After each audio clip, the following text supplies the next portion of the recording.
что ж, друзья, начнем вторую серию.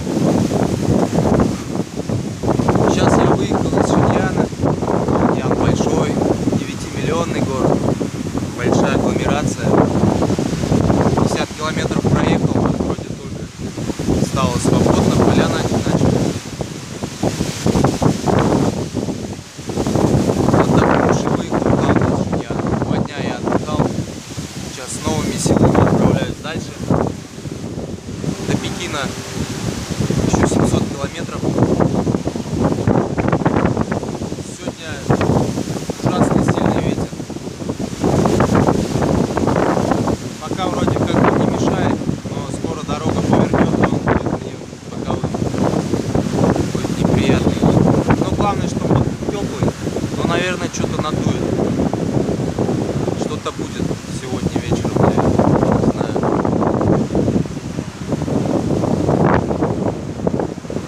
Посмотрим.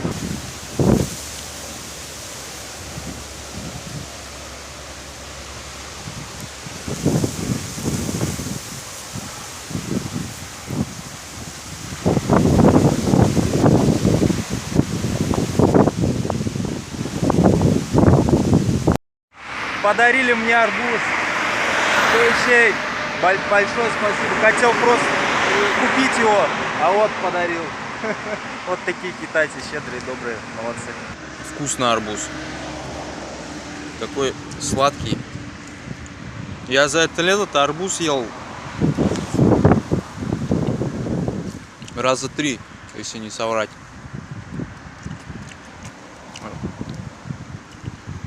За прошлое лето, точнее. Уже ж осень. Сегодня что у нас? 1 октября, кстати. Уже 1 октября. О погоде не скажешь. В Чувашии уже на холода. Листопады осенние. Здесь еще тепло, еще держится. Вот где они прячут все свои трехколесные аппараты.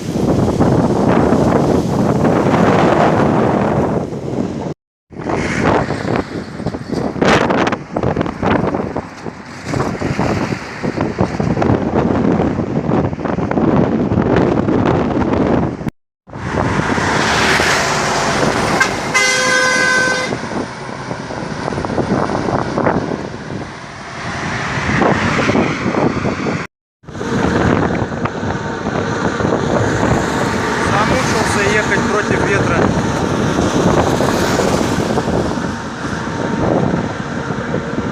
Хорошо, хоть асфальт хороший. Если бы он еще был бы плохой, это просто ужас был. Еще километров 10 проеду как раз до соточки и встану.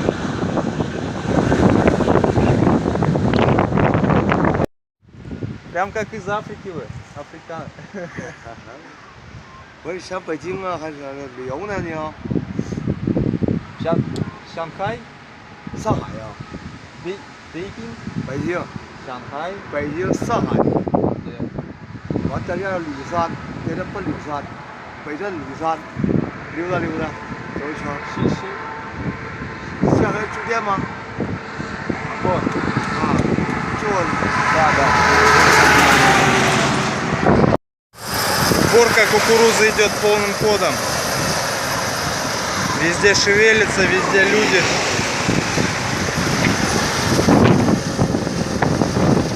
Я ни разу не видел, как кукурузу убирали, кстати.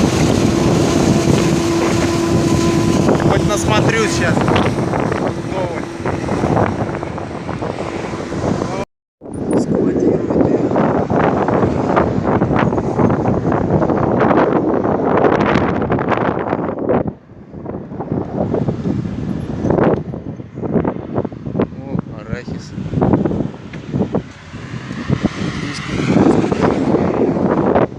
И вот таких куч много-много по дороге сушится.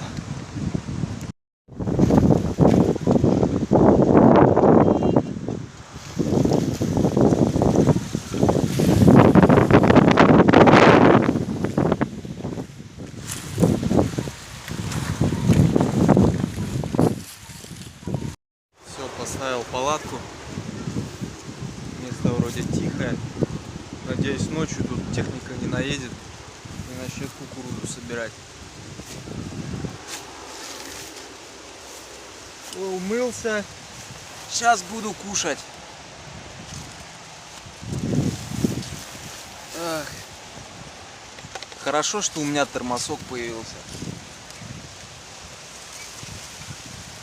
Серега мне в Владивостоке подарил его.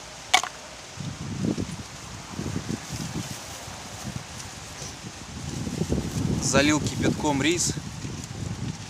Удобно, не надо варить ничего. Костер разжигать. В любой кафешке попросил кипятка, залил рис, пустил изюма, и все, можно есть. Почему я раньше до этого не додумался, а? Ездил без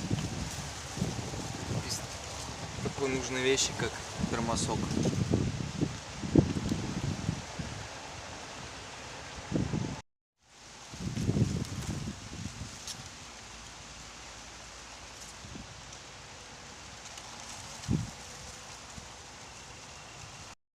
Ну все, доброе утро. Собираюсь и еду дальше. Ветер сегодня утих. Прям так сразу хорошо с утра. Настроение такое хорошее, что его нет. Надеюсь, днем выйдет солнышко. Ну вот, с первым меня китайским проколом. Не успел выехать с ночевки. Как смотрю, колесо сдуто. То ли я не понял, оно еще вчера у меня сдуло. Просто я не заметил. Либо я сейчас его проколол. Вот тот же ездить по полям. Много всяких острых веточек. Вот. И это, по-моему, первый прокол на этих покрышках у меня. На этих швальбусских покрышках. Их я ставил в Благовещенске. Проехал на них уже почти 4000 километров. И это первый прокол сейчас начал. С почином, так что. Сейчас будем клеить. И ехать дальше. Это мелочь бытовая. Проколы это вообще такая вещь. Можно прокалываться каждые 100 километров, а можно проезжать 5000 километров без единого прокола. То есть это как повезет. Это такая несистематичная вещь, которая происходит постоянно. Может постоянно, может не постоянно. То есть как повезет. Визуально осмотрел, вроде все прослушал камеру, ничего не нашел. Наверное, сама спустила. Такое иногда бывает. Так что рано я отмечал первый прокол.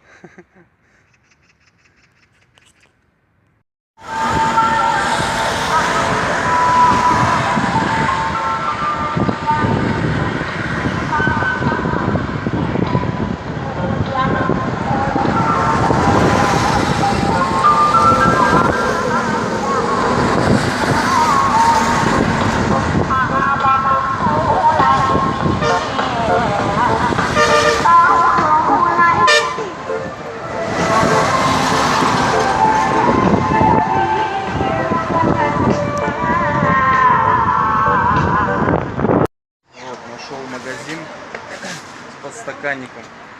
Сейчас вот меняют. 25 юань вышел подстаканник. Флягодержатель джантовский. 250 рублей. Дороговато, конечно, но я что-то не знаю, где найду его еще. Поэтому решил взять.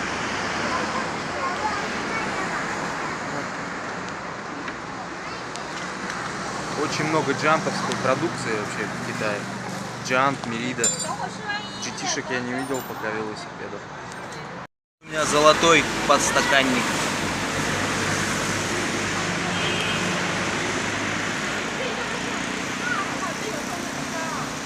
Прорекламируем Джант чуть-чуть. Вот и мастер.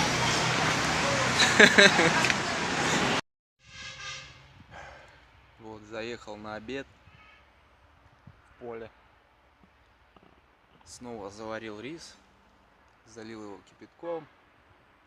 Честно, я пока не понял, как дешевле питаться. Либо самому вот так готовить, либо заезжать в кафешки. Но что-то я сегодня заехал в одну столовку, посмотрел на цены, я понял, что так все равно дешевле. получается самому. Рис здесь без проблем можно найти. Могут и так насыпать. Вот, ну вот блин, с хлебом у меня только вот. С хлебом здесь проблема. Нормального хлеба здесь нет. Вот я нашел вот такой вот. Даже если есть нормальный, более-менее, он весь подслащенный чуть-чуть. Такой сладковатый. Ну хотя бы такой. Я просто не могу без хлеба. Я такой углеводный наркоман, наверное. Не знаю. Я мечтаю, скучаю о тех временах кавказских, среднеазиатских, где был хороший, классный хлеб, свежий, из тандыра, лепешки эти. Это просто... Я понимаю, что это сказка просто. Что-то я устал сегодня, честно. 50 километров всего проехал, и ветра сегодня такого нет. Еще меня угостили вот этими штучками. Только я так и не понял, что это такое. Интернета нет, чтобы пробить их. Но вкусные.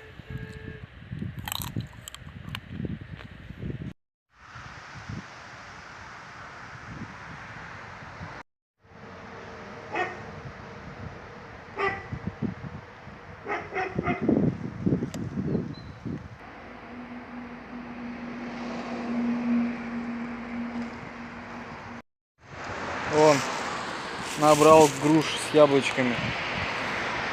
Смотрю, вроде садик, забора вроде нет. Да не садик даже. Просто на окраине растут груши, яблоки. Ну я и пошел. Был бы забор, уж не пошел бы. А то бог знает, китайские нравы. Арестуют, посадят. Че, отлично.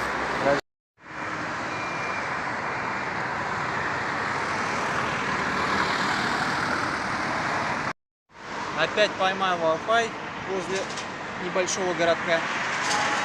Стою. Сигнал, как всегда, плохой. Приходится подождать, пока загрузится страничка.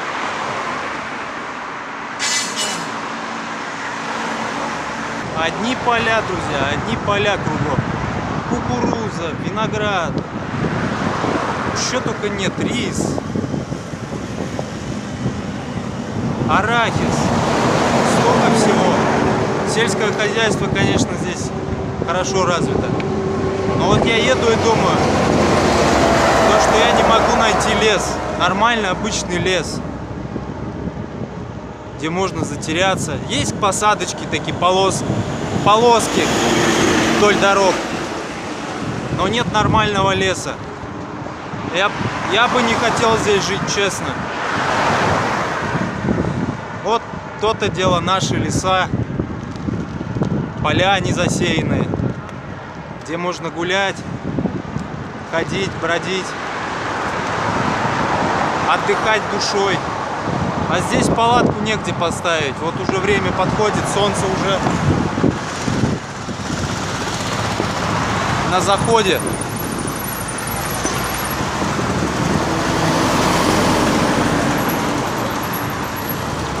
Опа-опа. Солнце на заходе. Надо искать место. Но не могу. Пока найти. Да, правильно. Вот так. Вот так надо гудеть. Тут всегда гудят. Сегодня меня гудком из колеи выбили просто. У них такие мощные гудки здесь.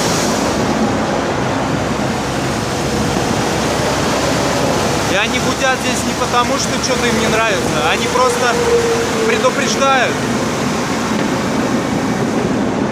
Предупреждают о своем присутствии, о том, что надо быть внимательнее. Поэтому делают это с удовольствием, гудя. Доставляет это удовольствие. Но по ушам, конечно, это ездит хорошо.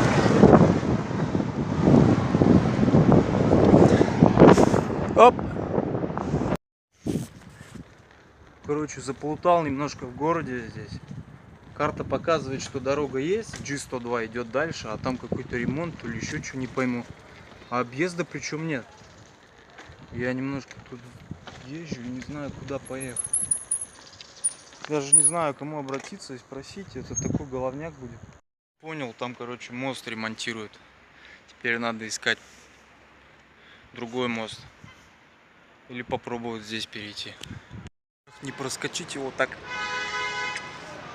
Карта не детализированная для таких средних маленьких городков китайских. Даже моста, даже речки не показывают, что здесь речка есть. Сейчас надо будет искать Wi-Fi, через Google карты посмотреть, они уж поточнее будут, чем Maps.me. И все, опять в темень я попал в город. Потом как ночлег искать, я не знаю. В темноте. На ощупь придется. Вроде нашел Wi-Fi. Сейчас загружаю первую серию. Вроде нормальный, хороший Wi-Fi. Ну так себе, конечно. 200 килобит в секунду где-то закачивает. Часик подожду. Вот я в парикмахерской. Да не, я снимаю видео. Ребята пригласили посидеть, чтоб я там не мерз. Вот, так что буду пока сидеть, грузить видео в YouTube. Предложили голову постричь, волосы помыл. Посмотрим, что получится.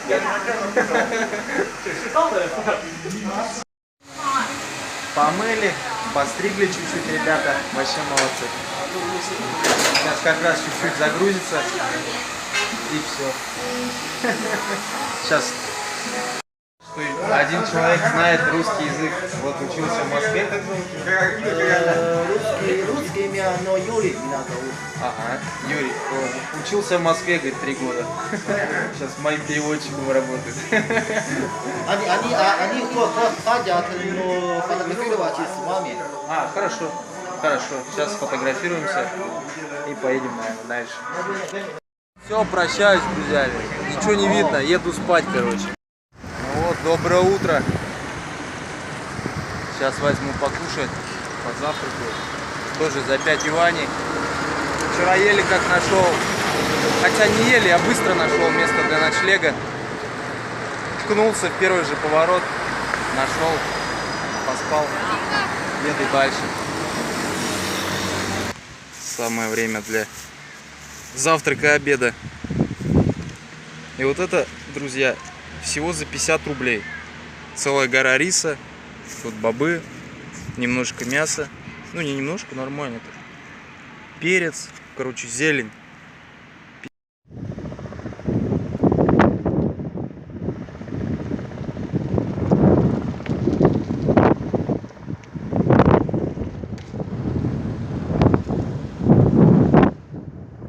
Я уже говорил, здесь много электротранспорта. Тихий, бесшумный, подкрадываются незаметно сзади. По скорости практически такие же, как я. Не знаю, правда, на сколько километров их хватает. Но китайцы молодцы. Нам, наших россиян тоже надо пересаживать на них. Хорош. Пристроился за кухонником.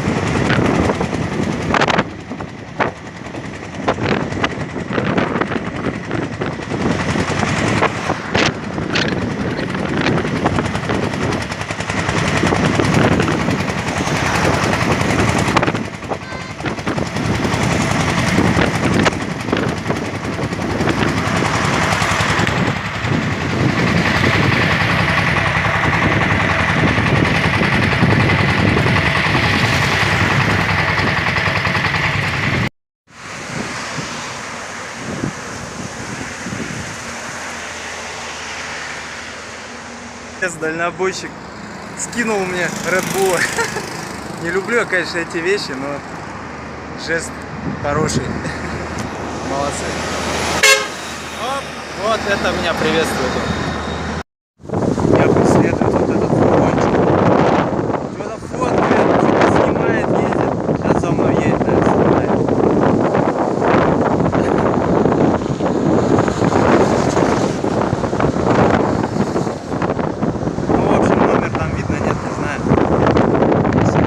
меня украдут, вы знаете, куда обращаться.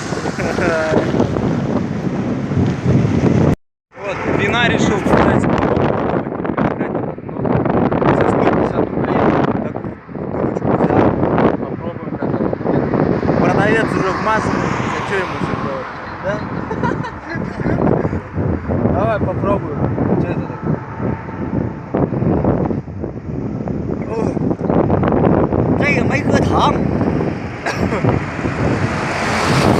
Как уксус хлебнул. Тут они все какие-то разные, это яблоко.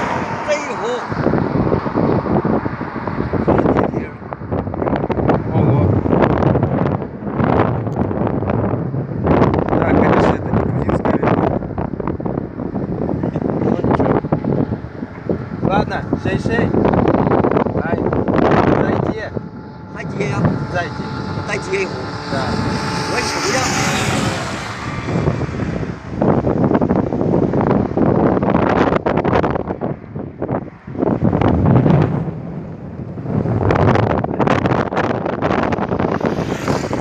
Забыл он мне отдать.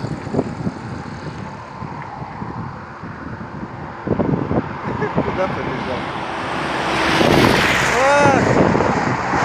Дорога хорошая, сегодня жарко, солнце печет. Не скажешь, что октябрь на дворе. Еще немножко осталось до побережья Желтого моря, буквально. На побережье.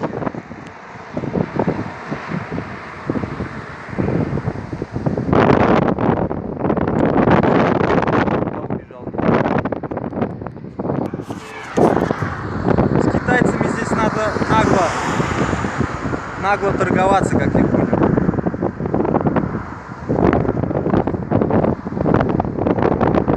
Хорошо, что мы еще плохо понимаем друг друга, я просто...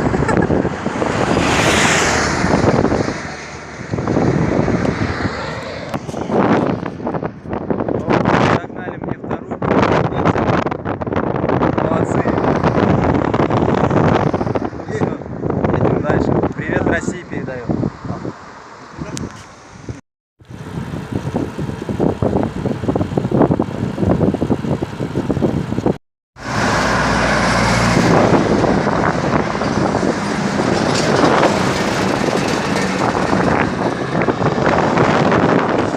Так, здорово ехать с попутным ветром.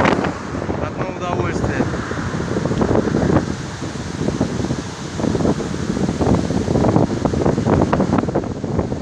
Хотя вчера вроде был встречный, сегодня сам Бог велел.